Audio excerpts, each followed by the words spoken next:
के छोटे पुत्र दुशासन ने अभिमन्यु का रथ तोड़ दिया है।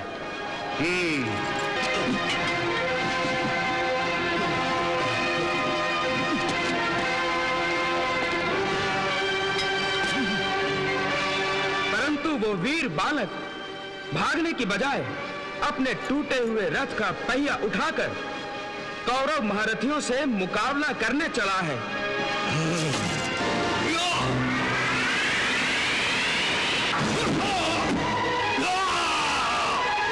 युवराज के आदेश अनुसार कौरव वीर अभिमन्यु पर टूट पड़े हैं।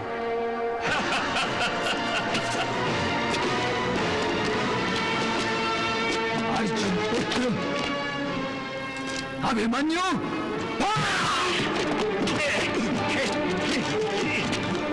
अभिमन्यु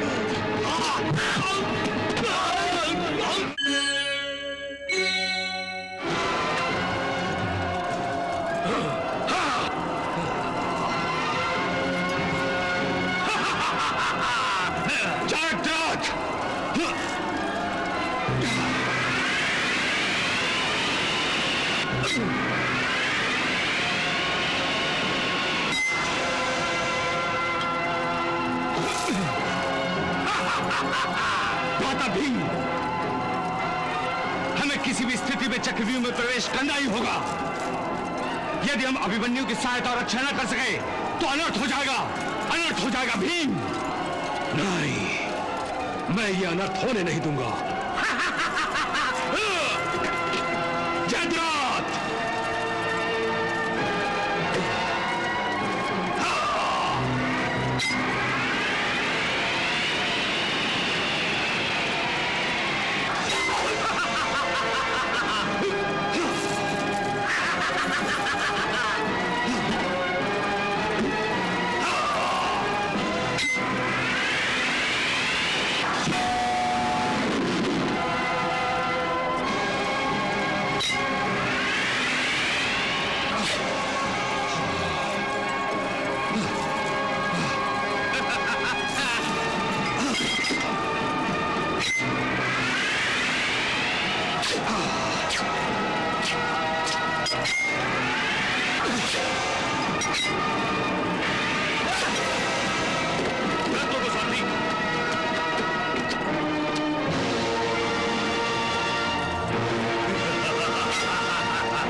आदेश अनुसार महारथी कर्ण, शकुनी, दुशासन, द्रोणाचार्य, कृपाचार्य और स्वयं दुर्योधन सब मिलकर एक साथ अभिमन्यु पर टूट पड़े हैं।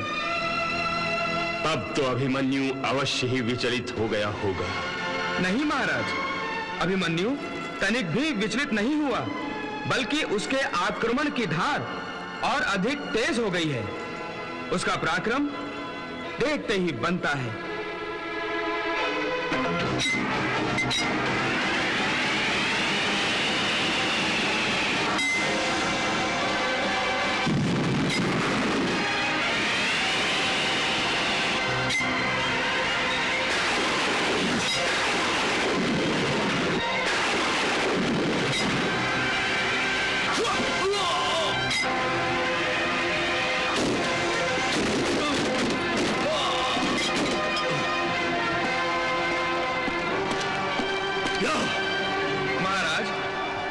के छोटे पुत्र दुशासन ने अभिमन्यु का रथ तोड़ दिया है।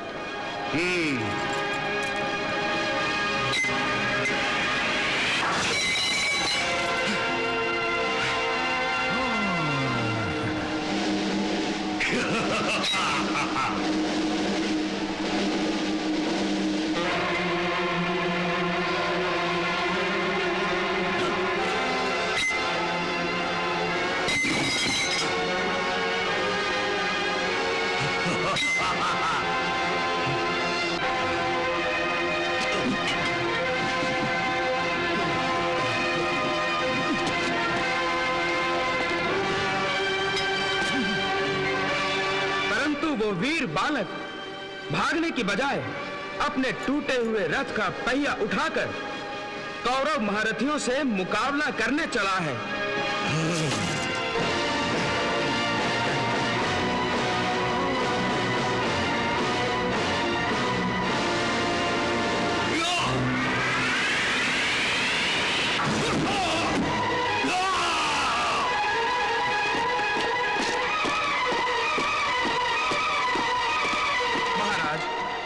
युवराज के आदेश अनुसार कौरव वीर अभिमन्यु पर टूट पड़े हैं।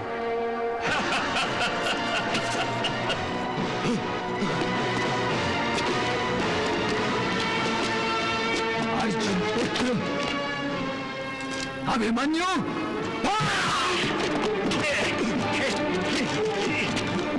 अभिमन्यु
लक्ष्मण की हत्या की थी तूने।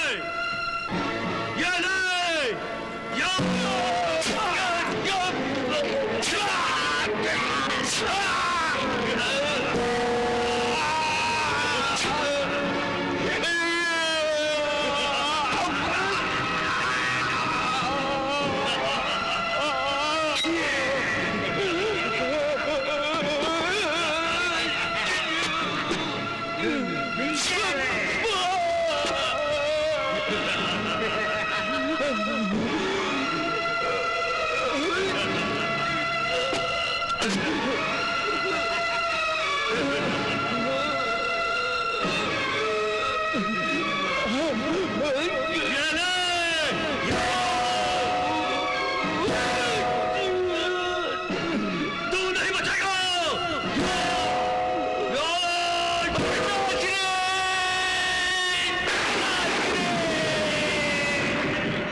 केशव, आज अचानक ही मेरे अंदर भयंकर संहार प्रवृत्ति जाग रही है। मन करता है कि सर्वनाश कर दूं, परंतु अगले ही पल हृदय की धड़कनें बढ़ने लगती है। मन रह रहकर रोने को करता है। यह सब अशुभ संकेत हैं केशव।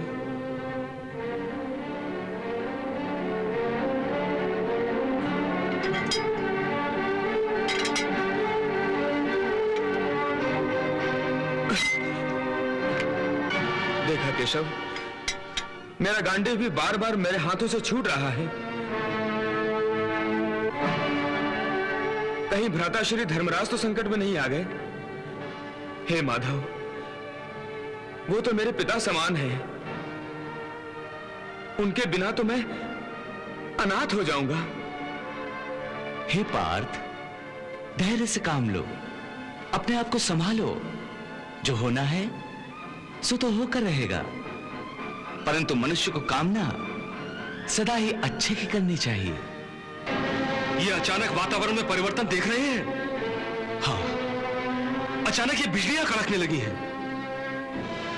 रुत जब अचानक बदलती है तो कहते हैं कि आने वाले तूफान का संकेत होता है। प्रकृति हमें अवश्य कुछ संकेत देना चाहती है। भ्राताश्री, मेरे मन में भी अशुभ शंकाएं सर उठाने लगी हैं। पुत्र अभिमन्यु ठीक तो होगा ना?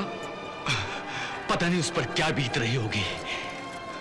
प्रातः भीम कुछ भी करो, परंतु शीघ्र ही जयद्रथ का विरोध छिन्न भिन्न कर दो और चक्रव्यूह में घुसने का प्रयास करो, वरना हम अर्जुन को क्या उत्तर देंगे? हाँ, जयद्रथ!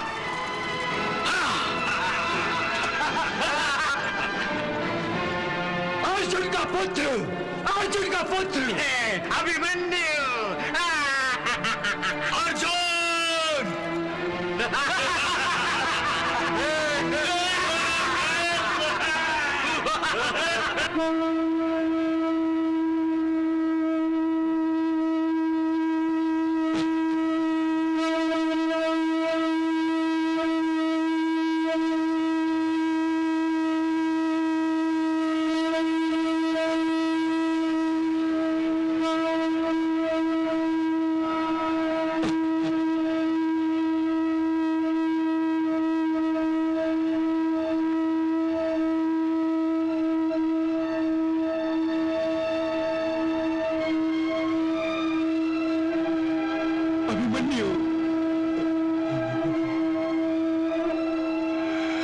भ्राता भीम, ये शंख ध्वनि कौरवों की विजय गाथा सुना रही है। अनर्थ हो गया भीम, अनर्थ हो गया। अभिमन्यु, अभिमन्यु, अभिमन्यु! यदि हम अभिमन्यु के साथ होते तो अपनी जान पर खेल जाते, परंतु अभिमन्यु का वध कभी न होने देते। पार्थ, 6 महारथियों ने अभिमन्यु से एक साथ युद्ध किया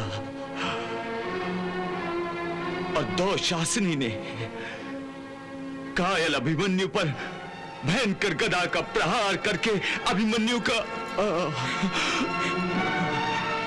परंतु आप सभी अभिमन्यु की रक्षा क्यों नहीं कर पाए?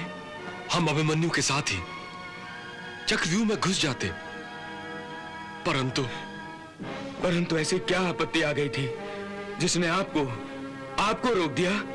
उस आपत्ति का नाम है जयद्रथ। मैं कुंती पुत्र अर्जुन प्रतिज्ञा करता हूं, यदि सिंधु नरेश जयद्रथ कल सूर्यास्त होने तक हमारे शरण में नहीं आया, यदि वो रण छोड़कर भाग नहीं गया, तो मैं वासुदेव श्री कृष्ण का सखा द्रोण शिष्य कुंती पुत्र अर्जुन कल सूर्यास्त होने से पहले जयद्रथ का वध करूंगा, अन्यथा अग्नि में प्रवेश करके स्वयं को भस्म कर दूंगा।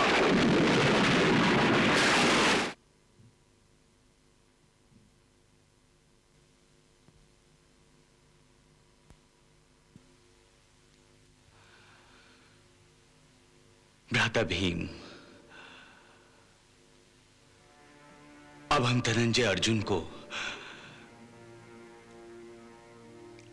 कैसे मुंह दिखाएंगे?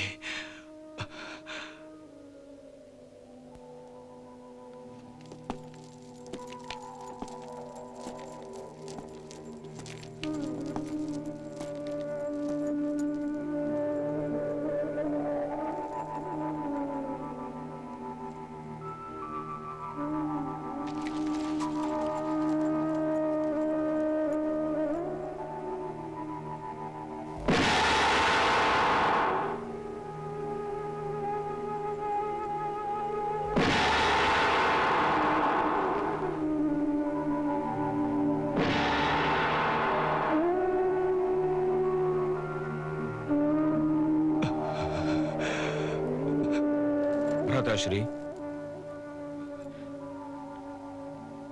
भीम भैया, आपके तेजस्वी चेहरे पर उदासी के काले बादल क्यों छाए हैं?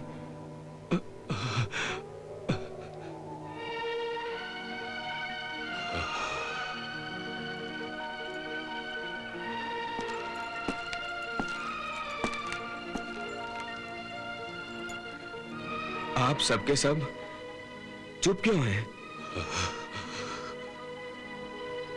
क्या हुआ है, मुझे बताएंगे नहीं?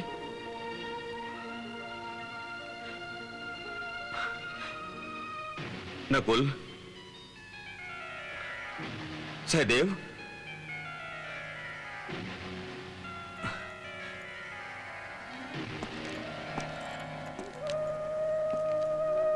सच सच बताओ नकुल, क्या हुआ है?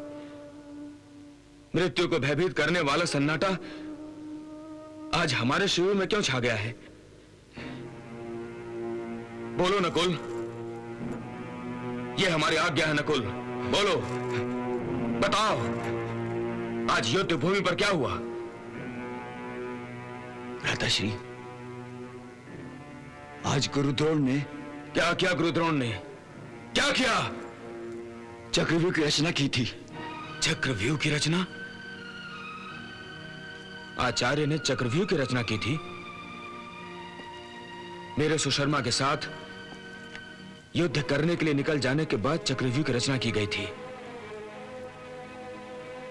हमारे बहुत से योद्धा मारे गए होंगे, क्योंकि मेरे और श्री कृष्ण के अतिरिक्त पांडवों में कोई भी चक्रव्यूह को तोड़ना नहीं जानता। आप दोनों के अतिरिक्त अभिमन्यु चक्रव्यूह को तोड़ना जानता था। अभिमन्यु? हाँ भ्राता अर्जुन, तुम्हारी अनुपस्थिति में मैंने विवश होकर अभिमन्यु को चक्रव्यूह का भेदन करने की आज्ञा दी थी। अर्थात यह जानते हुए कि अभिमन्यु चक्रव्यूह में केवल प्रवेश करना जानता है। यही तो मुझसे भूल हुई, यही तो मुझसे भूल हुई। मैंने उसकी हट क्यों सुनी? मेरे ही कारण हम अभिमन्यु को सदा सदा के लिए खो चुके हैं अर्जुन। अभिमन्यु,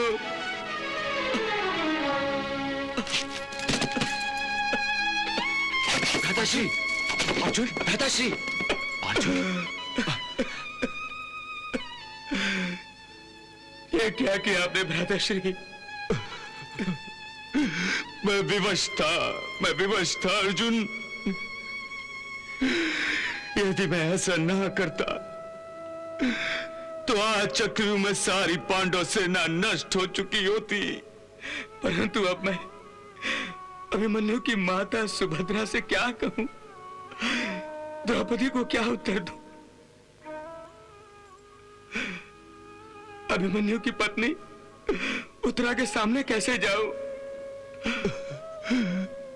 वो तो गर्भवती भी है। उसकी गोद भरने से पहले उसकी मांग कैसे पूछ दूं? शांत हो जाओ पार्थ, शांत हो जाओ। और अभिमन्यु तो वीर मरण को प्राप्त हुआ है पार्थ, वीर मरण को। एक योद्धा की वीर मृत्यु पर यूं आंसू बहाना उचित नहीं। मेरे पुत्र की मृत्यु पर 4 आंसुओं की श्रद्धांजलि तो अर्पित करने दो केशव। उठो पार्थ। चक्रव्यूह को तोड़ना मेरा उत्तरदायित्व था, परंतु मेरी अनुपस्थिति में मेरे पुत्र ने स्वयं मेरा उत्तरदायित्व निभाने का प्रयास किया था। यदि वो जीवित होता तो मैं उसे इस पराक्रम पर आशीर्वाद देता, अपनी सारी आयु भी दे देता, परंतु उसकी मृत्यु के पश्चात अपने इन आंसुओं से बढ़कर मैं क्या अर्पण कर सकता हूं? अर्जुन, अभिमन्यु तुम्हारी तरह महावीर और महापराक्रमी था। उसने अकेले ही कौरव सेना में प्रलय मचा रखा था। द्रोणाचार्य का चक्रव्यूह उसने अकेले ही तोड़ दिया था। अकेले ही चक्रव्यूह तोड़ दिया? हाँ बड़े भैया, मैं जानना चाहूंगा कि अभिमन्यु का वध कैसे हुआ? यदि हम अभिमन्यु के साथ होते तो अपनी जान पर खेल जाते, परंतु अभिमन्यु का वध कभी न होने देते। पार्थ, 6 महारथियों ने अभिमन्यु से एक साथ युद्ध किया और 2 शासनी ने कायल अभिमन्यु पर भयंकर गदा का प्रहार करके अभिमन्यु का परंतु आप सभी अभिमन्यु की रक्षा क्यों नहीं कर पाए? हम अभिमन्यु के साथ ही चक्रव्यूह में घुस जाते, परंतु ऐसी क्या आपत्ति आ गई थी जिसने आपको रोक दिया? उस आपत्ति का नाम है जयद्रथ। जयद्रथ? हाँ अर्जुन, हमने अपनी सारी शक्ति लगा दी थी, परंतु उसने हमें बार बार पराजित किया और चक्रव्यूह में जाने से रोक लिया। इसी कारण अभिमन्यु चक्रव्यूह में अकेला पड़ गया था। इसका अर्थ है अभिमन्यु के वध का प्रमुख कारण जयद्रथ है।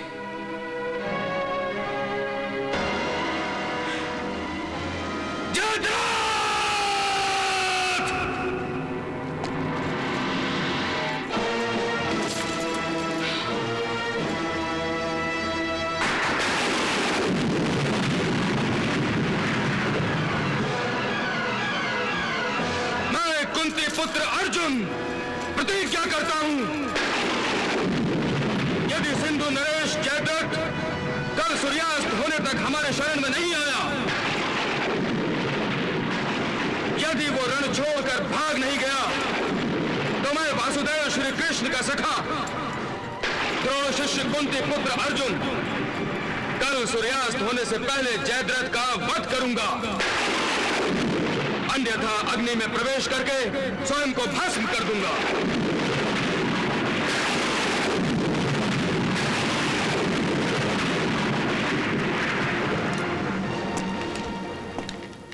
पार्थ, तुमने बिना सोचे समझे भावनाओं के आवेश में आकर प्रतिज्ञा की है, परंतु इस प्रतिज्ञा के क्या परिणाम होंगे यह सोचा है तुमने? हे केशव, आप ऐसा मत समझिए कि अभिमन्यु के हत्यारे को मारने की प्रतिज्ञा केवल अर्जुन ने की है। यह प्रतिज्ञा हम सब पांडवों की है। हम जयद्रथ को कल ही परलोक भेज देंगे। और यदि अर्जुन ने प्रतिज्ञा ना भी की होती तो भी हम जयद्रथ को और जीने की आज्ञा नहीं देते। और अब जब अर्जुन ने प्रतिज्ञा की है तो पूरी भी अवश्य होगी।